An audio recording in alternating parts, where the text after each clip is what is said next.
L'environnement et l'architecture, l'entrée des villes, souvent défigurée par les centres commerciaux, pourrait changer de visage. De plus en plus d'élus locaux s'en préoccupent.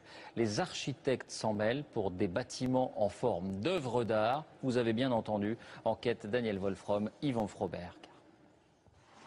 Bien dissimulé derrière cet étrange bâtiment blanc, un centre commercial vaste comme deux grands stades.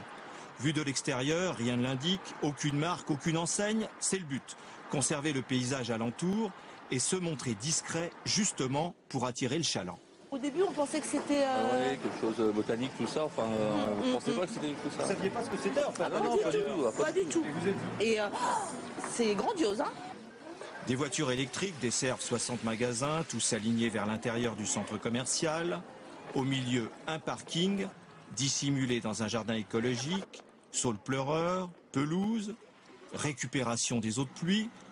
En fait, les architectes ont conçu une grande ellipse d'1 kilomètre de diamètre où les nuisances sont soigneusement dissimulées à la clientèle.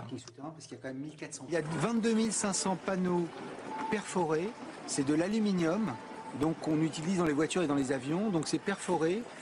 Donc l'Arésie a une fonction esthétique, mais ça a également une fonction utilitaire puisque cela cache tout ce qui est moche dans un centre commercial, c'est-à-dire les bennes à ordures, les aires de livraison, etc., etc. C'est un bâtiment unique, une nouveauté pour les commerçants. Car autour, rien n'a vraiment changé. Voilà ce à quoi ressemble la plupart des entrées de ville en France. Ce directeur de magasin vient donc d'emménager dans le nouveau centre et revient dans cette zone, là où il a travaillé des années durant.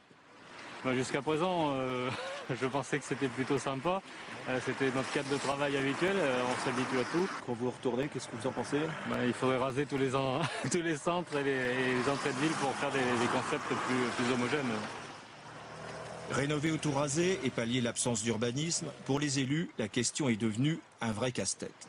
Mais là, ce qu'on a derrière nous, c'est appelé à disparaître, selon vous? Alors c'est appelé à être requalifié.